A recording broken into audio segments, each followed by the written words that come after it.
Bienvenue sur Prélude, le podcast qui raconte les histoires de nouveaux parents pour faire découvrir la réalité des joies et des difficultés des premiers mois qui suivent la naissance. Je m'appelle Clémence et j'aurais adoré entendre plus parler de ce qui se passe après l'accouchement, mieux comprendre le quotidien des premiers mois et apprendre des tips de personnes en train de le vivre.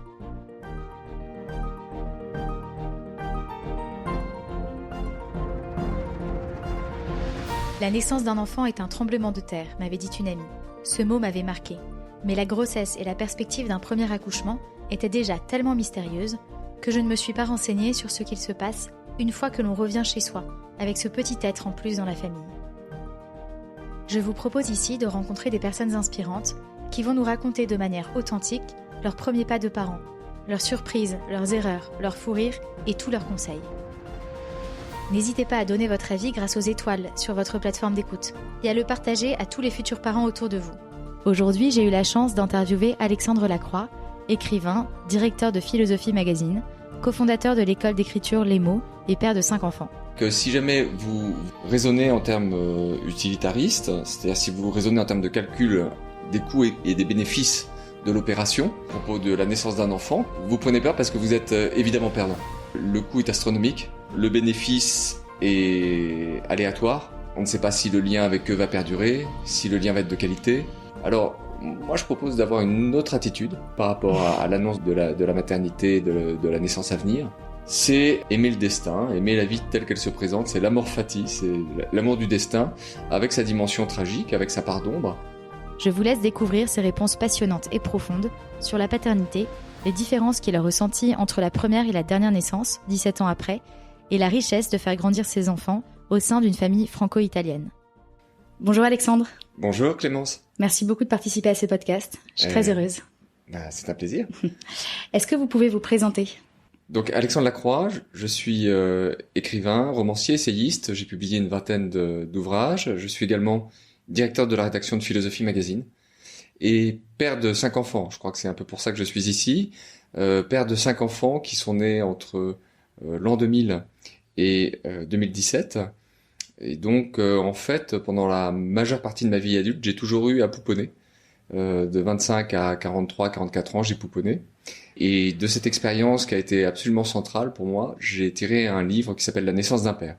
Un roman autobiographique, donc, qui retrace la naissance, l'éducation de ces 5 enfants et tout ce qui va avec, tous les émerveillements, mais aussi tous les tracas, toutes les colères, toutes les émotions qui accompagnent cette paternité. Vous allez d'ailleurs vraiment dans le détail. C'est assez étonnant pour un roman de voir que vous parlez vraiment de petits pots, de couches, et c'est très rare dans la littérature de lire ça. Oui, ça m'a beaucoup intéressé, du point de vue littéraire aussi. C'est ce qu'on appelle l'infralittérature, c'est-à-dire que il y a des choses qui sont considérées comme indignes d'être mises dans les livres. Les écrivains n'y vont pas. Alors, on peut comprendre sociologiquement que pendant longtemps, les pères se tenaient un peu à distance des bébés. Enfin, c'est-à-dire que Hemingway a eu des enfants, Albert Camus a eu des enfants, mais on peut imaginer qu'ils ont rarement changé les langes à cette époque, qu'ils étaient peu présents pour les tétés, pour les difficultés de l'accouchement. Donc, ils étaient en retrait et finalement, on voit bien pourquoi ces expériences-là ne figurent pas dans leurs livres. Par contre, cet ostracisme, ce silence, en fait, autour des aspects très concrets de la relation entre le père et les enfants, perdure aujourd'hui. Et moi, j'ai trouvé ça très excitant d'écrire un livre en ouvrant une zone de silence, en fait, en étant un peu comme un explorateur. À un moment, il y a un passage, je me suis amusé, je me suis rendu compte que je ne connaissais aucun extrait de roman autobiographique où le romancier se décrirait en train de changer une couche. Et donc je le mentionne et je me décris très précisément en train de changer une couche sur 2 pages. C'est un peu un exercice à la Francis Ponge qui essaye de décrire le Cajot, quoi. C'est-à-dire c'est un exercice littéraire limite où on essaye de décrire très très concrètement chaque geste qu'on fait, la prudence qu'on a, parce que si c'est un petit garçon, en l'occurrence c'est un petit garçon que je change, il risque de faire pipi au moment où on ouvre la couche et donc on risque d'en avoir partout. Donc faut parer au plus urgent, faut très vite mettre un petit coton bouclier. Enfin, se mettre à raconter ce genre de choses, c'est très excitant du point de vue littéraire parce qu'on se dit tiens, personne n'est venu avant moi. Et c'est très rare quand on écrit en général une scène, on a de l'antériorité, c'est-à-dire que si je sais pas, je décris un voyage en avion, j'ai déjà lu des dizaines et des dizaines de voyages en avion. Là, on se dit tout d'un coup, j'ai pas de modèle. Et donc, Vous ouvrez une voie. Oui, c'est comme ouvrir une voie en alpinisme un peu. C'est quelque chose de cet ordre-là. Et c'est très très intéressant et rare dans une vie d'auteur. Comment est-ce que vous avez appris les différentes nouvelles de grossesse pour les 5 enfants ?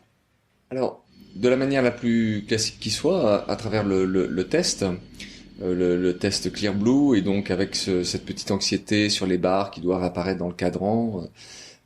Ensuite, il se trouve que ma deuxième compagne a une sensibilité particulière, enfin une vigilance sur son corps particulière. C'est qu'elle a toujours su quand elle était enceinte de manière extrêmement précise qu'elle l'était.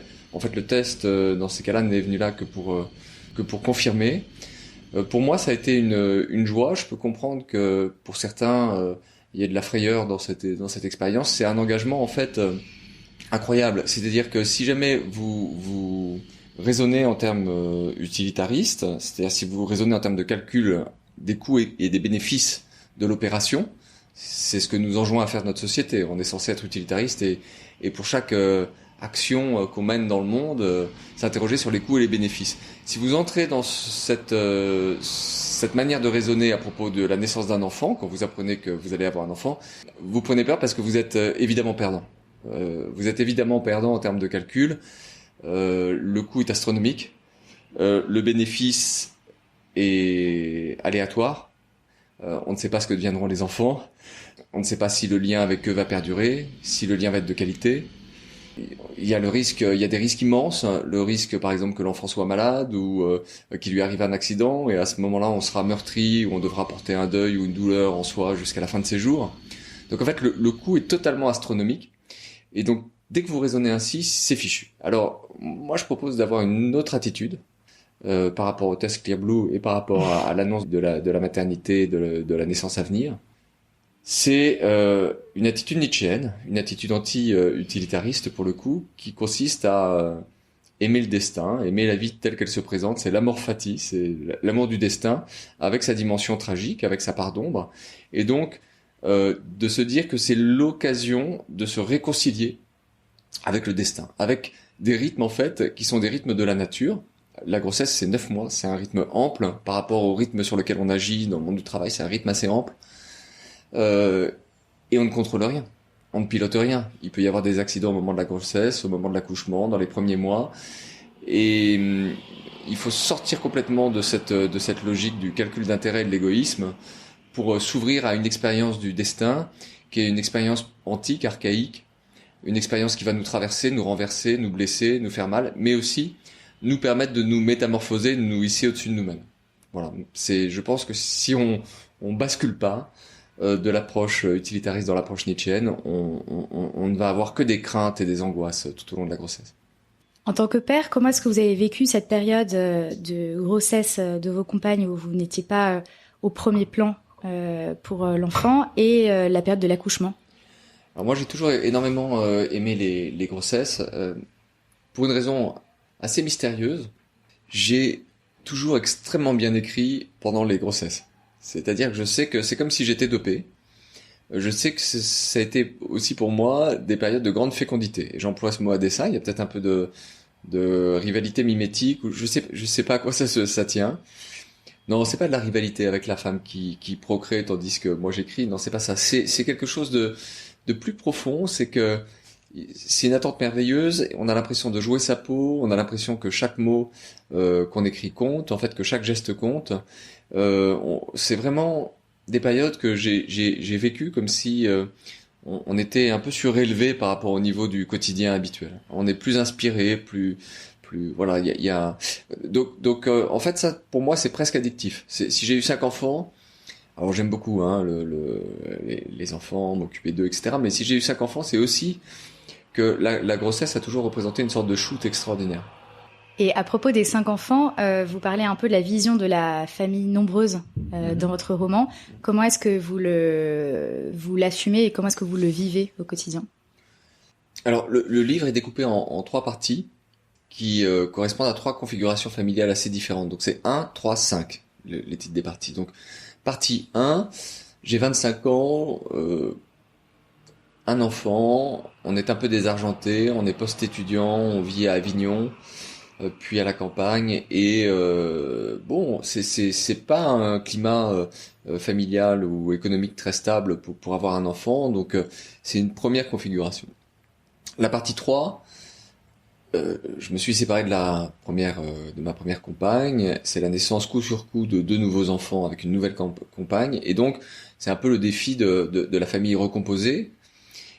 Et que j'explore cette famille recomposée. Et là, le conseil que je donnerais, c'est de penser que ça va échouer.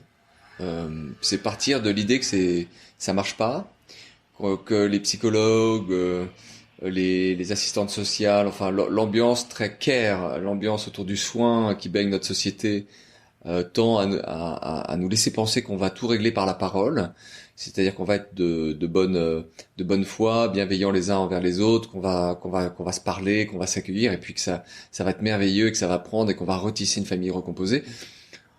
Ça peut fonctionner comme ça, mais j'ai l'impression qu'il vaut mieux se dire, à l'inverse, que ça va être épouvantable, qu'il va y avoir des rancœurs, des jalousies, que ça va pas être évident de constituer la fratrie, parce que si on part avec un certain pessimisme sur la famille recomposée, on n'a que des bonnes surprises. Voilà, je pense que l'ampleur du phénomène sociologique de la famille recomposée à partir des années 80, on a voulu en peindre une version un peu trop rose, et que tout ce qui touche à l'affiliation, aux jalousies entre frères et sœurs, aux rapports entre le parent qui n'est pas le parent, c'est-à-dire le beau-père ou la belle-mère et les enfants, est en fait assez complexe, et finalement convoque des sentiments si profonds et si archaïques qu'on n'en a pas du tout la maîtrise. Donc voilà, moi j'explore un petit peu ça. C'est pas que ça a pas marché dans mon cas, mais je pense qu'il vaut mieux se dire, vaut mieux partir en se disant que ça ne marchera pas. Et après, du coup, être heureux de tout ce qui se passe bien. Et puis, la configuration 5 enfants, c'est la dernière partie. Là, c'est une configuration un peu particulière. Je dirais que jusqu'à 3 enfants, on a une conscience physique de l'endroit où ils sont vraiment permanente. Enfin, moi, j'ai une assez vive conscience de l'endroit où sont mes enfants dans le monde à chaque instant. Mais dans une pièce, 3 enfants, vous voyez, en fait, vous savez où ils sont, vous voyez s'il y en a un qui touche une prise ou qui manie un verre de manière dangereuse. À 5, il faut lâcher ça. C'est-à-dire que vous ne pouvez plus avoir le contrôle, ne serait-ce que exercer une surveillance visuelle simultanée.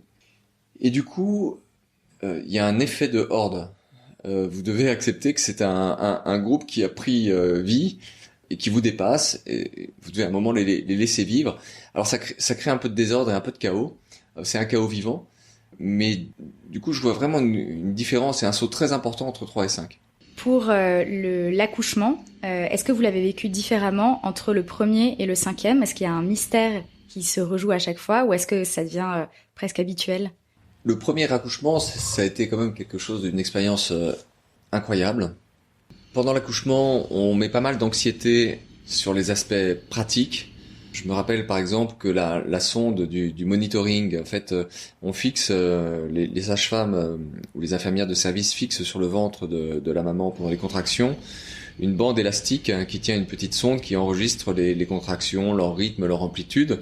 C'est ce qu'on appelle le monitoring, donc c'est comme une sorte de sismographe qui permet de suivre l'approche de la naissance.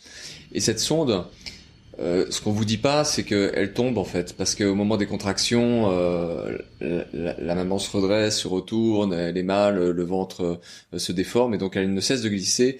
Et alors ce qui est drôle, c'est que je me rappelle qu'on met pas mal d'anxiété au départ là-dessus, c'est-à-dire on veut bien faire et on a l'impression que le relevé du monitoring va être faussé parce que la sonde tombe, et donc on fixe son attention sur un tas de détails qui sont assez triviaux.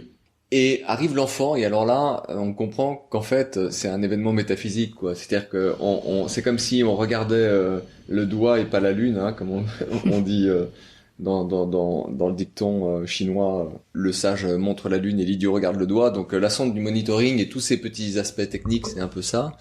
Et ça nous détourne de la virulence, de l'effraction métaphysique que représente la naissance. Là, je crois qu'on est complètement métamorphosé. Pour moi, pour le premier enfant, je tenais beaucoup à ce que ce soit un garçon. Pour une raison assez simple, c'est que j'ai perdu mon père jeune, à 11 ans, et j'avais envie de retrouver la relation père-fils. Voilà, c'est une relation qui m'a manqué. Moi, le deuil a été absolument central dans ma vie d'adolescent et de jeune homme. Et j'avais envie de retrouver quelque chose de la beauté de la relation père-fils qui m'avait été enlevée. Voilà. Donc je voulais vraiment un garçon. Après, ça m'est complètement passé, cette idée d'une préférence sur le genre. Et on avait choisi de ne pas connaître le sexe à l'échographie. D'ailleurs, c'est un choix que j'ai reproduit pour toutes les grossesses. J'ai jamais su avant la naissance si ce serait un garçon ou une fille. Moi, je préférais l'ignorer. J'ai réussi à convaincre mes compagnes, où elles étaient du même avis, elles trouvaient ça bien, que ce soit une surprise, pour ne rien projeter, en fait. Alors quand même, donc du coup, le moment de l'accouchement devient très important, parce qu'on découvre si c'est un garçon ou une fille, déjà. Pour moi, à chaque fois, ça a été quand même une surprise, une belle surprise. Et là, donc, j'étais exaucé dans ce vœu un peu puéril, mais enfin, je voulais un fils, et c'était un fils, première chose. Et deuxième chose, là, c'est un peu narcissique, mais il se trouve que quand il était tout petit, il me ressemblait beaucoup, et notamment à la naissance, ça a été frappant. Et ça, c'est entre l'onirique et le cauchemardesque, c'est-à-dire que j'ai eu l'impression de voir mon visage en miniature. Et donc, c'est comme si quelqu'un vous poussait vous-même dans la tombe, puisque, enfin, c'est une vision très, très étrange. Et je crois que d'ailleurs, c'est la première chose que j'ai dite, j'étais bouleversé, puis j'ai dit, c'est un garçon, il me ressemble. En fait, les deux choses étaient vraies. Après, ça s'est atténué, cette ressemblance, avec le temps. À l'adolescence, il s'est mis à ressembler davantage à sa mère. Mais pour commencer, c'était vraiment frappant. Les gens disaient, mais c'est ta photocopie. Je me souviens, j'ai entendu ça pendant tous les premiers mois, les premières années, c'est ta photocopie. Donc c'est vrai que c'est pas moi qui ai halluciné, c'est tout le monde le constatait. Voilà, donc ça c'est la première naissance. La cinquième naissance, elle est extrêmement étonnante comme expérience, parce que elle est tombée à une date symbolique, en fait. C'est-à-dire que, cinquième naissance, j'ai à ce moment-là 42 ans, sauf surprise, et voilà, surprise un peu inattendue. 5 enfants, on trouve avec ma compagne, avec qui j'ai 4 enfants, que c'est bien, voilà, qu'on a fait le tour.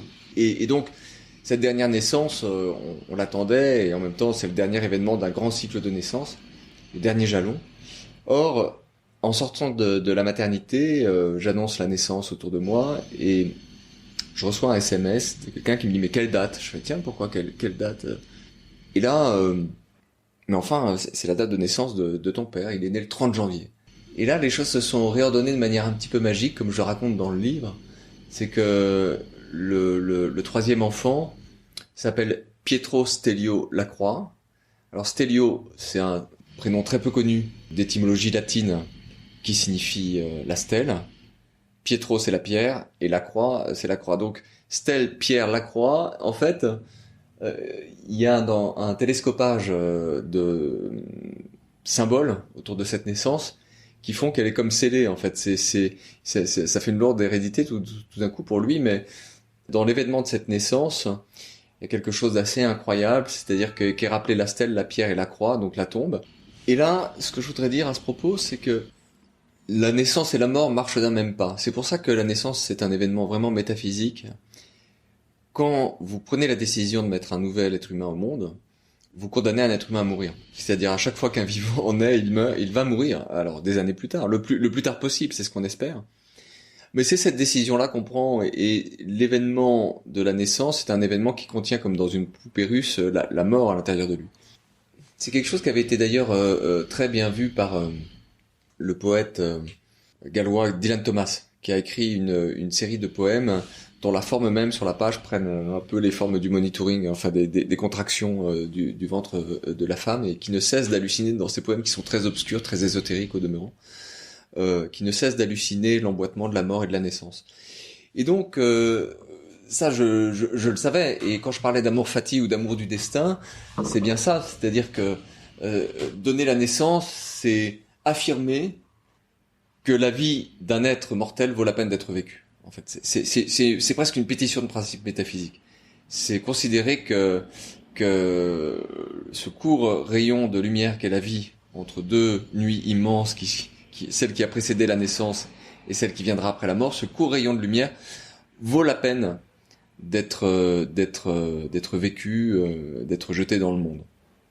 Donc c'est quelque chose d'extrêmement important, cet emboîtement de la naissance et de la mort, dont évidemment on parle pas dans les guides de préparation à l'accouchement, parce que c'est en fait le principal de cet événement naissance mais en même temps c'est un tabou.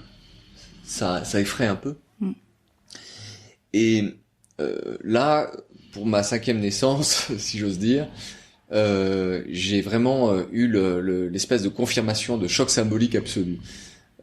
Pietro Stelvio Lacroix, cet enfant qui naît le jour de la naissance de mon père, la mort de mon père, qui est certainement ce qui m'a donné le goût de faire des enfants, parce que en tant que j'ai été frappé jeune par la mort, je suis quelqu'un qui a dirigé son existence vers la vie. Tout ça a été résumé parfaitement. Donc vous voyez, on n'est pas blasé en fait, même à la 5e naissance.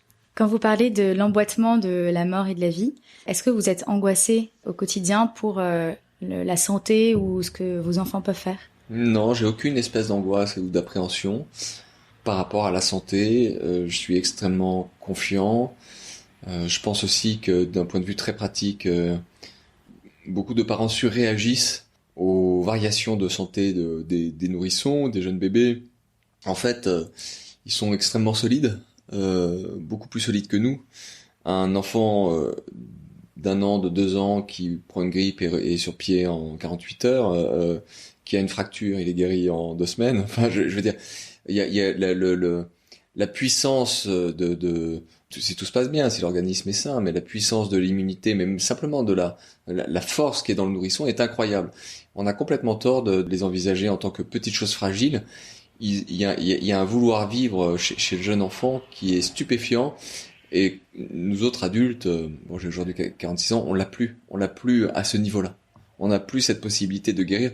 Regardez simplement ce qui se passe en tant qu'adulte si vous vous coupez. Et regardez un enfant qui se coupe, au bout de combien de temps la peau a retrouvé son apparence intacte, c'est sidérant, tout cicatrise vite. Donc faut pas être inquiet, d'autant plus que la température des nourrissons, la température des bébés est moins stabilisée que celle des adultes. Donc en clair, s'il fait chaud, ils vont avoir tendance à avoir une température du corps qui monte d'un degré, 1,5 degré. L'inverse, s'il fait froid, ils ont une température un peu plus oscillante. Et donc les parents anxieux qui ne cessent d'utiliser le thermomètre vont aller se retrouver souvent aux urgences, ce qui est pas du tout une bonne idée parce que c'est pas un endroit pour eux. Donc voilà, il y a juste une exception, c'est que pendant les 3 premières semaines de vie, une fièvre est une indication pour aller tout de suite à l'hôpital. Voilà. Mais parce que c'est très particulier, on ne doit pas avoir de fièvre dans les 3 premières. C'est un indice possible de méningite ou de choses graves. Donc la fièvre dans les 3 premières semaines de vie, c'est sans délai. Il faut aller tout de suite aux urgences. Mais après, j'ai l'impression qu'on peut vraiment, en gros, dormir sur ses 2 oreilles.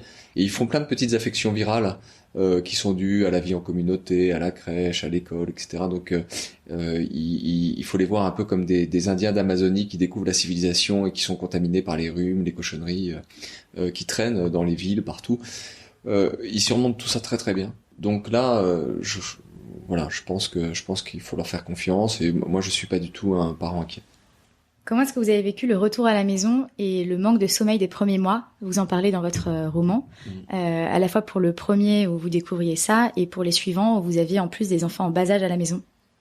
Alors le retour à la maison pour le premier, c'est très dur, au sens où tant qu'on est à la maternité, on est aidé, on est entouré, et puis je dirais dans les premiers jours, la famille est quand même assez présente, on vient voir le bébé, etc. Puis il y a un moment où on rentre de la maternité, on se retrouve chez soi, arrive la première nuit, il faut se réveiller 3, 4 fois, 5 fois. Et on se dit, ça va être comme ça tout le temps, et je vais pas tenir. Je vais pas tenir parce que c'est trop d'avoir à être là pour toute cet été, pour tous ces changes, pour tous ces bains. C'est très violent, hein. C'est vraiment, je me souviens, on s'est regardé avec la mère, on s'est dit, mais vers 6 heures du matin, la première nuit, qui avait été complètement hachée, on s'est dit, mais comment on va faire, quoi? Comment on va faire? On doit travailler, comment on va faire ça? Et alors, on y arrive, mais c'est vrai que je crois qu'aucun jeune parent ne peut mesurer à quel point la vie est différente après et avant la naissance. On perd complètement sa liberté, son autonomie, son oisiveté, sa possibilité d'aller et venir, de sortir. Il y a quelqu'un tout d'un coup qui est là, qui compte plus que vous-même et qui a besoin de soins constants. Donc Ça, c'est assez particulier. La liberté et la possibilité de sortir ou de s'amuser, on va la retrouver plus tard, mais un peu dans les mailles du filet. Je veux dire que le filet, c'est dans lequel vous êtes pris, c'est celui des soins constants, des soins réguliers à apporter à l'enfant. Bon, ça c'est une chose. L'autre expérience importante, effectivement, c'est celle de la fatigue. Je dirais que la fatigue est particulièrement accusée quand vous avez 2 enfants en bas âge. Donc vous avez en fait très concrètement 3, 4, 5 interruptions par nuit et vous vous endurcissez. C'est-à-dire que vous apprenez à dormir moins. J'étais quelqu'un qui spontanément avait sans doute besoin de ces 8 heures de sommeil. Aujourd'hui, si j'ai 6 heures en continu, je suis parfaitement sur pied parce que je me suis habitué à dormir substantiellement moins. Et alors, je dirais que la fatigue, c'est le principal problème dans la vie de couple en fait. Pas tellement le retour de, je sais pas, de l'érotisme, de la sexualité. Enfin, dans mon expérience, ça se passe bien, mais le vrai problème, c'est la fatigue. Parce que quand on a des nuits hachées, on tient sur les nerfs. Et je dirais que ce qui peut être éprouvant pour un couple, c'est de faire en sorte que les nerfs ne lâchent pas. Je pense qu'il faut juste dans ces cas-là essayer de se rappeler, mais on n'y parvient pas toujours, qu'on est dans un état de conscience modifié. En fait, on n'est pas dans son état normal.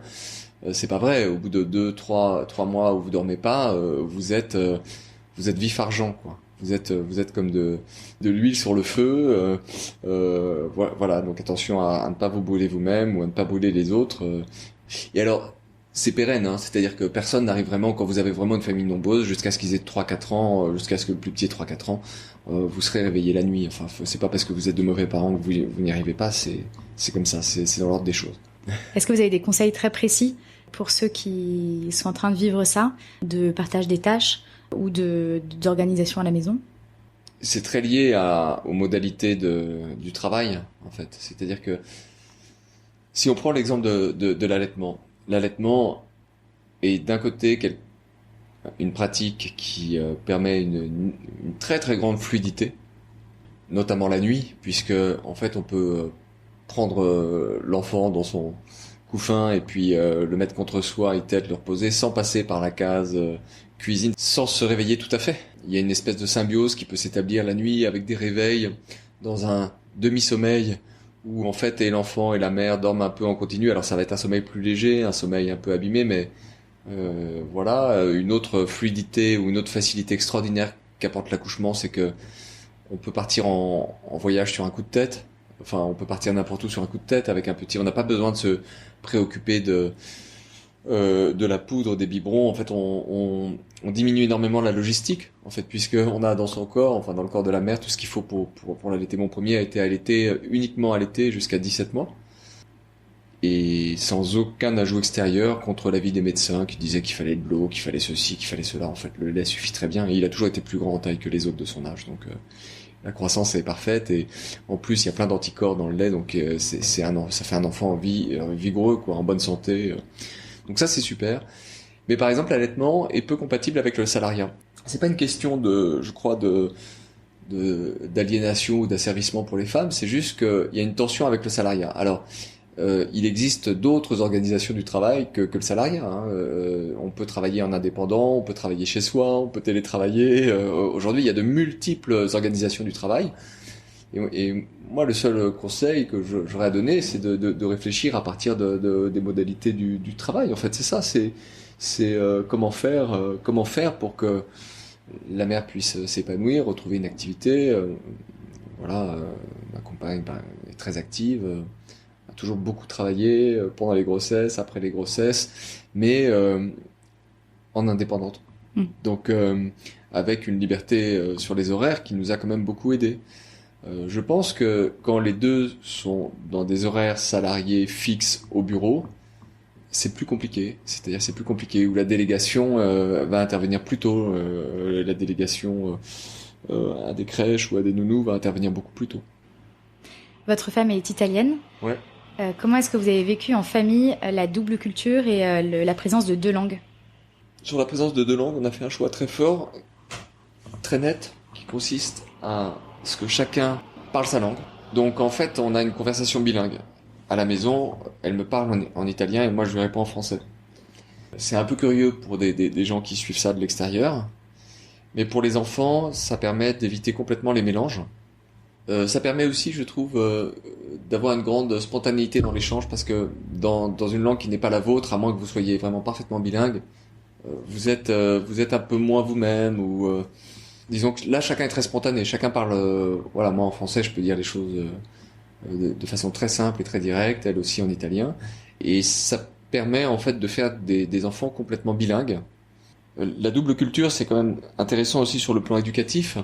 Il y a des aspects qui sont assez différents. Je dirais que si je veux schématiser, c'est ce que je raconte à travers plusieurs scènes dans le livre, parce que je creuse un peu cette question de la famille biculturelle, enfin de la famille interculturelle, je sais pas comment l'appeler.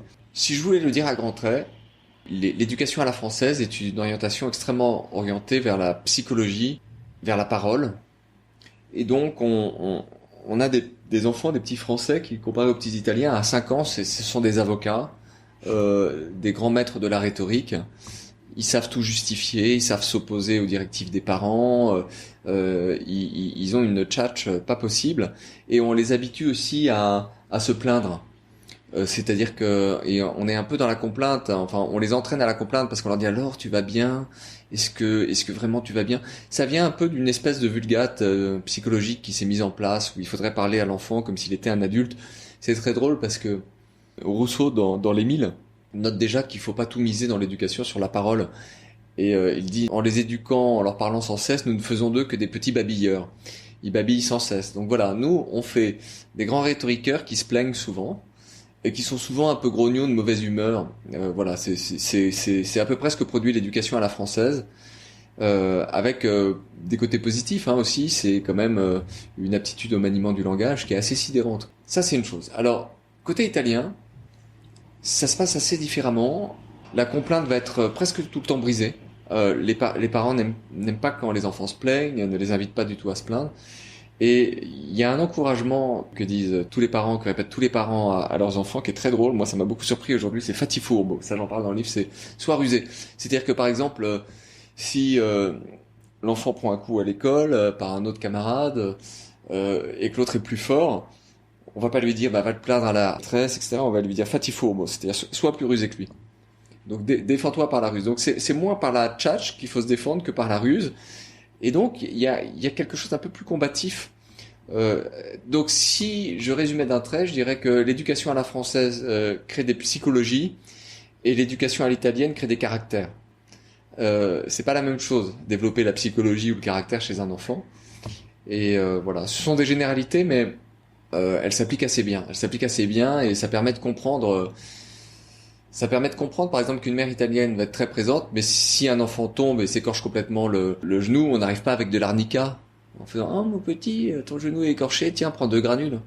Remède magique. » Non, c'est « Relève-toi. » Voilà, donc c'est amusant d'être à cheval sur les deux et d'observer ces différences.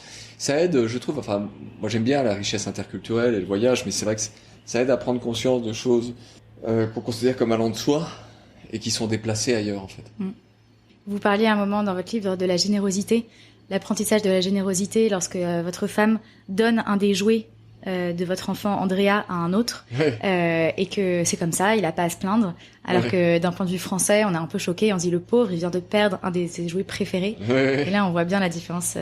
Oui, bon, ça c'est vraiment elle. C'est depuis qu'ils ont 2 ans, s'ils mettent un pronom possessif dans une phrase, c'est mon livre. Elle dit non, c'est pas ton livre. Ce livre est à tout le monde à la maison. C'est difficile de casser l'instinct de propriété. Je crois qu'il est quand même assez fortement enraciné en l'homme, en l'humain. Mais à mon sens, surtout dans une société, une époque aussi libérale, aussi capitaliste, aussi fondée sur l'appropriation, c'est quand même un grand défi éducatif que de réussir à limiter les effets de l'instinct de propriété en allant à l'encontre de cet instinct. Et effectivement, voilà, il y a un petit camarade à la maison, il peut repartir avec un jouet de l'enfant, même un jouet auquel l'enfant tient. En fait, l'enfant va pleurnicher un peu, mais c'est quand même une bonne leçon. Voilà. Tout à fait. Est-ce que vous pouvez nous donner vos tips pour dégager du temps avec toutes vos activités? Vous arrivez à mener plein de choses de front, tout en ayant 5 enfants. Comment est-ce que vous faites? Une chose qui m'avait aidé au départ, c'est de savoir renoncer à travailler quand on s'occupe d'eux. Par exemple, le week-end, si on a des enfants en bas âge et qu'on doit s'occuper d'eux, de leur lever jusqu'au coucher, c'est fichu. Et c'est vraiment, je trouve, une très bonne chose que de se dire, en fait, je vais pas pouvoir travailler. C'est-à-dire que de 8h le matin jusqu'à 8h30, 9h le soir, je peux pas travailler. Alors à ce moment-là, ça libère la journée. Je peux pas travailler, mais qu'est-ce que je peux faire? Là, je peux aller au parc, je peux aller en forêt, je peux aller au musée, je peux aller dans un café, je peux voir des amis, je peux recevoir des amis à la maison, mais le travail, j'oublie. Alors ça m'a aidé parce que si jamais vous essayez d'accomplir quelques tâches dans les moments de sieste ou dans les creux, vous êtes dans une espèce d'anxiété permanente où le travail, vous allez le faire de travers et mal, de manière distraite en fait. Puis en fait, la sieste, elle va mal se passer pour une raison ou pour une autre. Il y a des voisins au-dessus qui vont faire du bruit, il va se réveiller au bout de 20 minutes. Vous avez commencé votre tâche, mais vous avez à peine eu le temps de vous y mettre et il va falloir déjà l'abandonner. Et donc, en fait, vous allez, quand vous voulez tout faire ensemble, vous allez vous retrouver le soir à avoir mal travaillé et à vous être mal occupé de vos enfants et à avoir passé du coup une très mauvaise journée. Donc, à mon sens, il faut pas empoisonner le moment où on est avec les enfants par le travail et réciproquement pas empoisonner le travail par la présence des enfants. Et donc, se dire, voilà, c'est le week-end, du lever au coucher, je suis avec eux et après, je peux faire des choses pour moi une fois qu'ils dorment. Donc, moi, j'ai toujours vécu ça comme ça. Par exemple, les livres, j'ai continué à les écrire de manière très intense. J'ai publié presque un livre par an, mais quand tout le monde dort. Alors, faut prendre un petit peu sur le sommeil, mais au moins, il y a quelque chose qui est régénérateur dans le fait de segmenter ainsi les choses. Se dire vraiment, non, c'est perdu, c'est fichu, je suis pas disponible pour mes collègues, je vais pas consulter mes mails, c'est du temps pour moi et pour les enfants que j'ai là, et après j'aurai un temps de travail. Voilà, bien séparé, comme l'huile et l'eau en fait. Une question que vous avez déjà un petit peu abordée, mais quelle est la différence entre le fait d'avoir un enfant tout petit lorsqu'on est jeune ou lorsqu'on est un peu plus âgé? Oh, il y a beaucoup de différences. La première différence, c'est que c'est assez spontané quand on a 25, 26, 27 ans, je trouve, de s'amuser avec l'enfant, de jouer, de monter sur les jeux au parc, sur les constructions. Et puis, c'est vrai que quand l'âge vient, on a un peu moins envie de jouer, on devient vieux, quoi. Alors, du coup, c'est pas la même dynamique, c'est pas tout à fait la même énergie qui se met en place. Je dirais que on a tendance, quand l'enfant est tout jeune, à être un peu sur un pied d'égalité avec lui. Enfin, disons que les émotions de l'enfance sont encore très présentes en nous, et encore très vivaces, et l'enfant les réactive par sa présence. Alors que quand on a 40 ans, l'enfant apparaît davantage comme autre, dans une altérité par rapport à ce qu'on est. Voilà, c'est pas négatif, hein, mais ça crée des registres d'interaction un peu différents. Ensuite, la transmission est possible dans les deux cas. Hein. L'attention, la transmission sont possibles dans les deux cas. Est-ce que vous avez des conseils précis pour ceux qui s'apprêtent à être parents ou qui sont en train de le vivre en ce moment? Alors j'ai plein de conseils précis, et même hyper précis, mais tellement précis que ce serait difficile de les décliner tous ici, parce que dans le livre, je reproduis une extension, un mail que j'avais écrit pour une amie qui allait avoir un enfant pour la première fois, et je lui explique sur les tétés, le bain, le genre de poussette qu'il faut acheter. Enfin, je lui explique tout. C'est quand même un mail qui fait 7 ou 8 pages, mais qui, à mon sens, condense de manière extrêmement pratique le fruit de toute mon expérience sur 5 enfants. Donc voilà, ça, je peux faire plutôt que renvoyer à ce texte pour le détail.